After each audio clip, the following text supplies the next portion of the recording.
Welcome to That's a Wrap, the channel where I review TV shows, movies, and movie trailers. Today's TV show that I will be reviewing is episode 4 of the Falcon and the Winter Soldier miniseries titled The Whole World is Watching. But before I get into my review of this episode, if you are enjoying the content, please subscribe to the channel and smash that like button. It greatly helps my channel. And if you are not caught up with episode 4 or have not seen this miniseries, consider this your spoiler warning. And come on now, you got to get on this miniseries. It's so good and you're missing out. You see the hype all over the place, so I don't get why you're not watching it. Anyways, let's get on to the review of episode 4. And wow, what an episode. Just before I go, into more of a review, I'm just gonna say this about this whole series so far up to the 4 episodes. I know for many, they are dealing with topics that are very sensitive to some, and I get why the sensitivity with our culture, our society being so politicized. I understand it, but kudos to the show for making us feel weird, making us feel uncomfortable. Whether you believe it or not, whether you see it or not, some people experience these things, some people don't. Some people's lives are full of hardship and pain, and others are filled with joyfulness and love. Sadly, that's just the truth. And the fact that this show is making us so uncomfortable, but yet putting these things out, whether it be police brutality, whether it be racism, whether it be stereotypes, whether it be a nation out of control, refugees, immigrants, whatever it is, this show has done such a brilliant job in bringing this to the forefront. And the showrunners, the producers, Marvel Studios, and Disney should be applauded for the guts that it takes to put something like this out, knowing that it's going to get, alongside with the positive reviews, it's gonna get the negative reviews either, because it is touching on subjects that are really sensitive to some people. But I thoroughly enjoy the fact that they are taking those risks, along the same thing I said with Wanda as far as just a creative risk. This is a whole different kind of a risk, but I commend them for doing that. Not because of my political view, I am a minority and I am an American, but I sympathize and understand the struggles of many in this nation and around the world.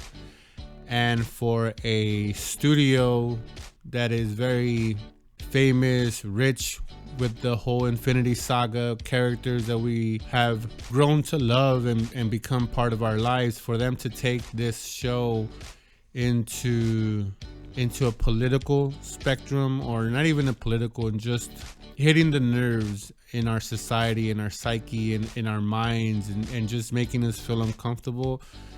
You might not like it, you might love it, whatever it is, it should be applauded. But with that out of the way, this episode was truly powerful. We'll just take it from the end, when we see Captain America's shield, or whatever timeline that shield is, because it's not from our timeline, because our shield was destroyed by Thanos in the fight. But that shield with the star in the middle, that represents, whether you associate that with America, whether you associate that with Captain America, and whether you're a Captain America fan or not, to see that shield covered in blood, it was hard to see for me. While I was watching that, we have that frame where fake Captain America U.S. agent, did the unspeakable, something that Steve Rogers didn't take a life deliberately. Debatable about, not firsthand, that he took life secondhand. That's debatable, but he never went out and killed. He believed in redemption. He believed in using force to get your means, but never to take it too personal, never to take it to the extreme. And I understand how some people are upset at that symbolism, because a lot of people associate that with America. And whether you understand what the show is doing or not, it's irrelevant. But that imagery was powerful. And I never thought I would be talking in this tone or in this manner over a Marvel property. Everything aside, nothing to do with the story, that last frame, you could freeze it, you could show it to anyone, and I think the same reaction, you would have different reactions, but the first one that everyone would have would be shock. Like, what happened? Like, what's going on? Like, why is there blood in Captain America's shield? After 23 movies, or the Infinity Saga, however you want to call them, his 3 solo movies and Avengers movies, so 7 movies altogether, I think.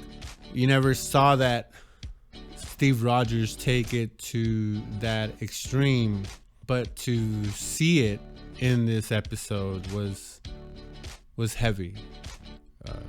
Let me know in the comments if you agree with that, if you don't agree with that, whether that final shot hits you different. It did for me. I think this episode was the best one yet, and this show just keeps on topping itself from episode to episode. It just keeps on getting better and better. Taking the whole imagery away, and let's get down to the good stuff of the episode. Going back to the beginning, that scene in Wakanda where we see how Bucky got freed from what they did to him, what Hydra did to him. Can I just say, I haven't been a Winter Soldier fan. And I haven't been a Sebastian Stan fan. I'm not familiar with anything other than the works that he has here in Marvel as the Winter Soldier, as Bucky Barnes. And I've never liked his acting in anything that he's been in. I believe him as the villain, but I saw him as a one trick pony. But can I just say I'm sorry to the actor, and that scene with him in Wakanda, that emotion that he expressed in his face, that turmoil, that heartbreak, those demons that live in his head, and from him to go from such an enraged state to at the end where that tear came out. I teared up. I'm tearing up kind of talking about it now. And he's finally free, and he has that smile, even though you could tell from his eyes how broken he is, but yet that smile at the end is like, I'm finally free. Like, I'm finally free of the demons that control me. And Sebastian Stan, I am sorry that I thought you were a one-trick pony. That scene was so powerful as far as just a visual. You knew what was going on, but he sold it. So great scene. The cinematography, everything was just perfect. And I'm gonna say the same thing that everyone's been saying. I want Bucky and Ayo to get together. They are like, she almost like was treating him like her husband, like her king. Like, they need to be a couple. They need to be a couple, and they need to do their own spin-off show that's like two or 3 seasons. I'm sold on that. Without having that much screen time together, those two they play well off of each other, and I need to see that. We all need to see that happen. We need to see Bucky and Ayo get together and be that power couple that we all want them to be. But yeah, that you know, when they were talking and she's even telling them like, White Wolf, and why did you do this after what we did for you, after what Zemo did to our country, to our king, and this is how you repay, you know, and you know, obviously he tells him, hey, I'm just using him, he's a means to an end. And we see the means to an end. If it wasn't for Zemo, they wouldn't have gotten anywhere close to Carly and the Flag Smashers. So the way he was like, they weren't hearing none of it, but I just love the interaction with them too. And you could see how internally the actors were like, hey, you know, we bonded over that Wakanda. And that's what that scene was, showing us how close the bond. And even Ayo, when back in the Wakanda scene, when she helps Bucky get over that, you could see how proud she was, how emotional she was, how she was championing Bucky to get over this hurdle, and how she believed in him, how she had full support in him, even though he's done some atrocious things in his past, but she knew he was redeemable. She knew what good could come out of him. She saw the best in him, even though the world saw the monster in him, yet she saw the beauty in him. And again, just a brilliant show this has been. But anyways, you know, obviously they want Zemo back, but Zemo has been, as we hear from Sam later on, when Captain America goes fake Captain America is just being a nuisance, and he straight tells her like, look, he's actually useful. When he's like, oh, you gotta hand him over, and he goes like, he's been useful. You're the one that's been, you know, done nothing but just get in our way, you know, hinder us and stop the progress that we already have. I could see why the Wakandans would want to get Zemo. Obviously, the destruction that he did, even though whether you agree with what he's doing now as far as like, hey, there shouldn't be any super soldiers. I mean, crimes cannot be just ignored just that easily. I also loved the fight between the Wakandan, you know, Royal Guard. I can't say the name, I'll butcher it, but yeah, and when they were fighting fake Captain America, Battlestar, I think is his name, his nickname in there. And I thought it was great how dominant those women were. And even when Bucky and Sam got involved, they were no match. Now, I'm not sure if they're not super soldiers, we know that. But I heard some people say that they might have the flower from the, you know, in Wakanda, the same power that the Black Panther has, but obviously the Black Panther has the added suit. I'm not sure about that, even though a lot of people are saying that, yeah, that's true. I just think they're just dope ass fighters that have a way of using leverage and maneuverability to gain the upper hand. But yeah, they just kicked butt in that. I do like the El Chapo line that Sam, you know, again, I've said it before, his delivery in comedic lines is just beautiful. We find out that there's some missing vials when we, you know, get up with Carly and they're like in a gravesite and she's pulling them out in a fanny pack of all places. I have a theory about the super soldier serum. I mean, I have other theories that I already talked about the super soldier serum, but there was a lot of telling stuff. I've heard that when they're fighting and when Zemo catches up to Carly and shoots her in the stomach and he crushes all of them and fake Captain America gets the super soldier serum, I have a theory with that. I don't want to talk about it now because Let's just say I don't want to talk about it now, but that theory will be posted this weekend. But there's a lot of stuff in there that I think Marvel is leaving out deliberately, that in these last 2 episodes are gonna be told to us the same way that they were told to us in WandaVision. For whatever reason, Marvel has decided to blatantly cut scenes short to make them seem like something that they're not. But I have a theory that I think is going to fit nicely, especially with some of the shots towards the end when we see Battlestar die, when he gets punched and he hits the column, which causes fake Captain America US agent to go haywire. I have a theory, but so like I said, about what's going on in this whole or the chain of events that we see.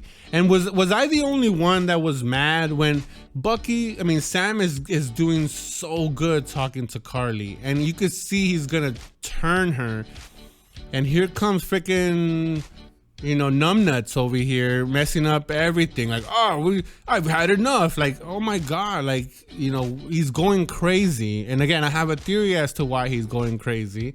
But you could see he's losing his mind. A lot of people are saying, oh, it's because he's tired of getting his ass beat and no one respecting him and this and this and that.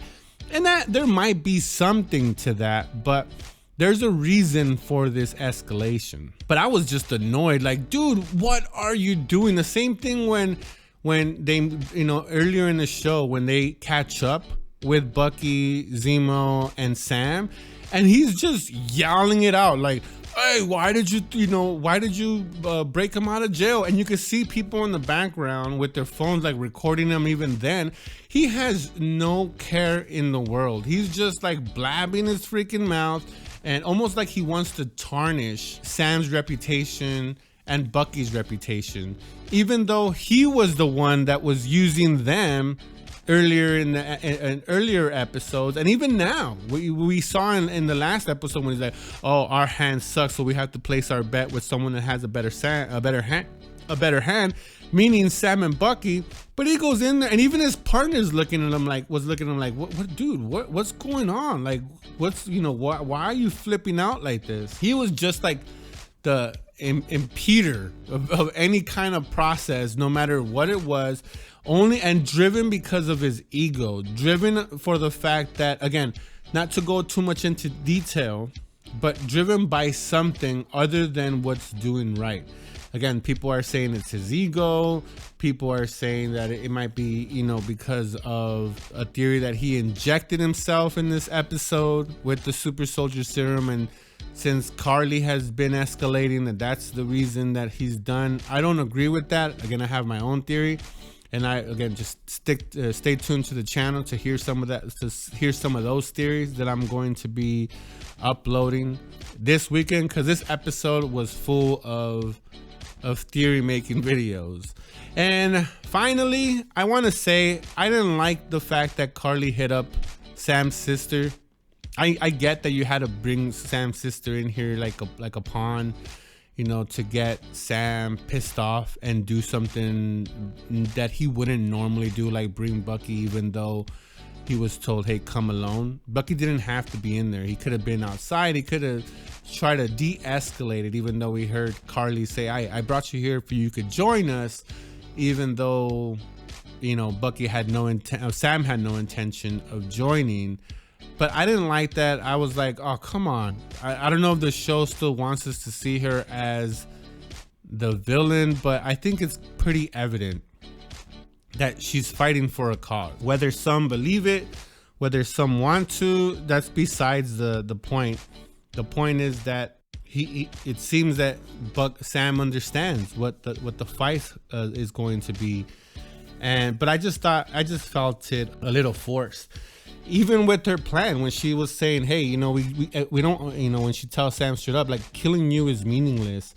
And the plan was to kill Captain America, or fake Captain America, to kind of prove to the world, that this is how to the extremes that how powerful that they can be to take out a symbol of America, even though the end of this show I think was more than what they could have asked for. They have humiliated fake Captain America US agent, and by humiliating him, they humiliated America and what they were trying to do, as far as maybe America's in charge of the group that's like reallocating people and making sure they get, put in the right place, the ones that have dislocated all these people and caused them to be refugees. So by making him look dumb, making him look like a killer, it makes us look like a killer. But all in all, it was such a great show. Again, my only criticism was her calling Sam's sister was I don't know, I could have done without it. But other than that, brilliant show. I can't say enough good things about it. Definitely left me with my hands in my head, looking at the screen like, what did I just watch?